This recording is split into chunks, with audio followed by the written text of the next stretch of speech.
Margbot.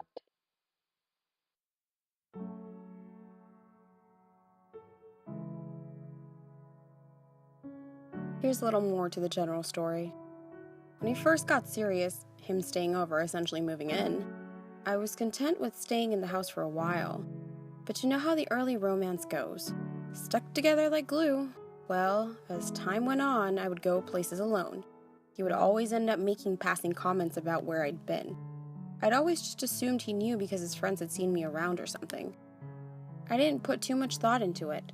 I would later find out he had a GPS tracker on my phone, hidden so I would never find it. One day I remember vividly as the day we had been fighting. Nothing crazy, I was just tired of the back and forth and he left for a day or so. This day I had been running out and about, and as soon as I got in the house, I left my son in his car seat in front of the cartoon so I could put things away in my bedroom. My son was whining as usual, but he was strapped into his seat so I figured he would be okay for a few minutes. As soon as I made it into my bedroom, the whining stopped. I smiled to myself thinking my baby was finally learning to self-soothe. I finished what I was doing and went back into the living room to get the baby out of his car seat. His car seat was a little out of place.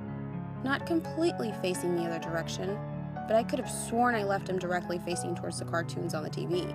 I don't know why, but I looked around, then bolted to the front door. I swung it open and there he was, just standing there. He got an attitude and asked if I was expecting someone. No, and I certainly wasn't expecting him to be there unannounced either. I later learned he was in there that day. He was playing with my son, and that's why he had gotten quiet. He had made a spare key behind my back. The second most terrifying day was the day he got arrested, after the kidnapping. I had been waiting outside of CVS, parked and sitting in my car while waiting for a prescription to be filled. I was scrolling on my phone while the baby slept in the backseat when I heard a loud thump against my car. It was him. He found me. He was trying to get in the car, but the doors were locked. He kept pulling the door handles, banging on all the windows, and started kicking my car.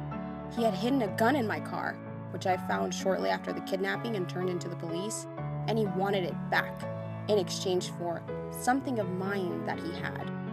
He had no idea I had turned the gun in. I shouted through the closed window for him to leave, and he refused. When I tried to back out of my parking space, he would run behind the car.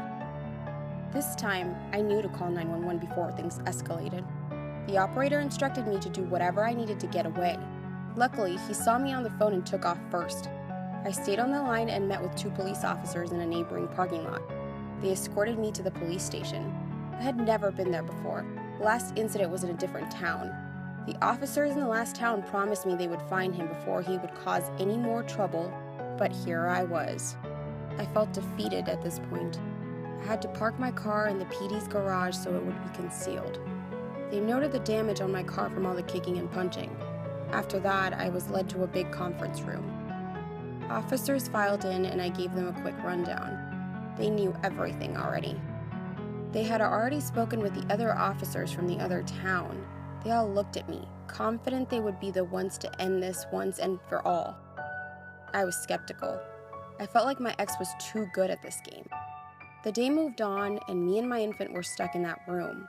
I was asked to look at pictures of possible friends or associates, and possible known locations where he could be. Eventually, they were able to track his location using his phone carrier. I felt like I was in a movie. Everything was surreal. The detective working with me had me standing, drawing a map on the whiteboard in front of 10 officers, showing his known locations and his usual routes. His GPS location was only a general area, so they were having a hard time pinpointing where he was. We were there forever. At some point, hours in, they informed me I was not leaving until this dude was caught. I protested, against my better judgment, because I was tired, my infant was tired, and we were hungry. The officers bought diapers, formula, and dinner from a local diner for me. They assured me I was in good hands with them, and they truly took care of us while we were there. The officers took turns keeping the baby occupied and playing with him while I spoke with them and tried to figure things out. However, day turned into night. The police had already been working since 7 a.m. and it was night now. They determined that if my ex wasn't caught by midnight, I would be pushed further into protective custody and sent to an underground-type safe house. No, no, no. I don't want to take my son there. I couldn't shake the feeling of going to a shelter, but they were adamant, and I had already been processed and approved. I kept putting up a fight, and eventually an officer offered to pay for a nice hotel room for the night nearby so I could be watched by the third shift officer.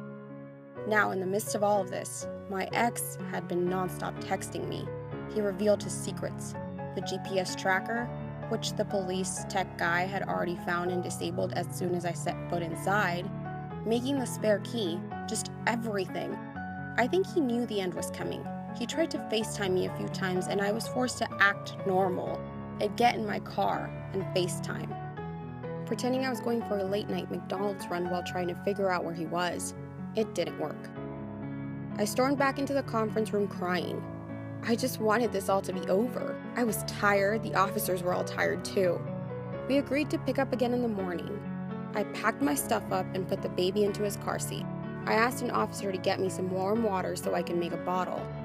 And just then, minutes before I'm off to hide for the night, the lead detective walked in and tells, "We got him." A collective sigh of relief was heard around the room. Because the police had seen the messages about him having the spare key, they escorted me home. About 5 officers followed me through the hallways of my apartment in the middle of the night. They went in first and cleared my apartment. I thanked them, and they were gone. I put my son in his crib and made my way into my room, exhausted. Once I got in there, I started finding things my ex must have left behind. A bag of my anti-anxiety pills he had stolen was left on my nightstand, bagged up instead of in their bottle. There were food wrappers on top of the nightstand, but the creepiest thing was this heart-shaped rock with some quote engraved into it. That thing was under my covers, in my bed, and scared the shit out of me. He must have hung out in my home, unbeknownst to me, while I was at the police station. Some days, I can't believe what kind of person I let into our lives.